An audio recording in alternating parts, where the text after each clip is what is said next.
Mi nombre es Natalia González Jiménez del Grupo 51 y hoy voy a explicar mi proyecto eje de México en la agenda global.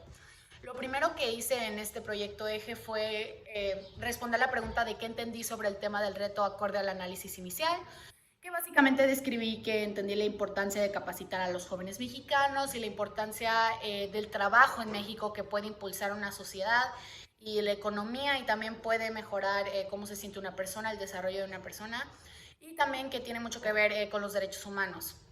Y la segunda pregunta fue describir cómo mis acciones en la solución al reto que hicimos por equipo. Yo escogí el reto 2 y el tema que nos tocó fue la capacitación y era responder cómo impactó mi entorno, qué cambió en mí y qué haría diferente para un impacto mayor. Básicamente expliqué la solución, que fue capacitación para los jóvenes que ayudaran en la zona metropolitana de Guadalajara a los profesionales de la salud, que impactaba en la zona del entorno a la zona metropolitana de Guadalajara, ya que ahí se iba a dar a cabo todo. Tuvo un gran impacto en mí porque entendí la importancia del trabajo, que cómo puede impulsar una economía y a una persona y que va muy relacionado con los derechos humanos de la educación, del acceso a la información y de una persona que básicamente el trabajo es muy importante y la capacitación es aún más importante y se debe de llevar más a cabo. Y lo que haría diferente para hacer un impacto mayor sería aumentar el número de personas que capacitan a los jóvenes y expandir el proyecto más grande, ¿no? Hacia México, si se pudiera.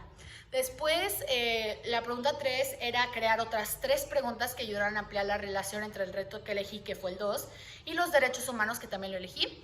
La primera pregunta que hice fue, ¿qué derechos humanos cubrió tu reto? Menciónalos y doy una breve explicación de cómo se aplicaron en tu reto.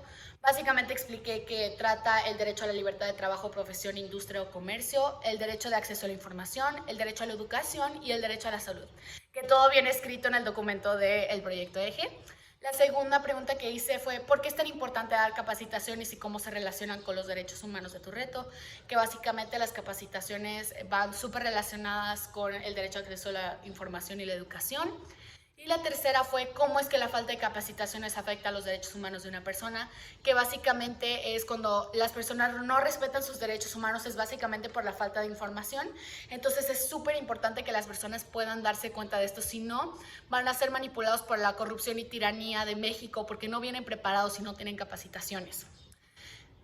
La cuarta pregunta era cuáles fuentes consideras que sirvieron mejor para dar tu respuesta y las que yo escogí fue la organización ACNUDH, el sitio web del Gobierno de México y la CNDH, que son fuentes muy confiables y aquí explico que me ayudaron mucho a clarificar la información de cómo se relacionan las capacitaciones con los derechos humanos y cómo puede dar un impacto a la persona y a México. Y la quinta pregunta fue, con la información obtenida de tus respuestas, generar una acción concreta, específica, clara y posible que tenga un impacto positivo para mejorar a México.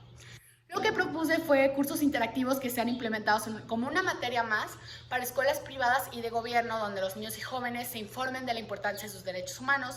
Podría mejorar a México ya que el principal problema es la falta de información de sus derechos humanos y aquí en el documento expliqué todo. Y después fundamenté, la otra pregunta era fundamentar de qué manera alguno de los siguientes valores, libertad, justicia, igualdad, responsabilidad o equidad, formaba parte de mi respuesta de acción y lo que yo contesté en el documento fue que se relacionaba con la justicia, ya que se busca justicia de que todos conozcan sus derechos humanos.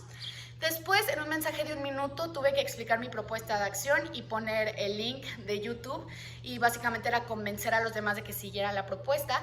Y después es este link que explico de 2 a 4 minutos lo que hice. Gracias.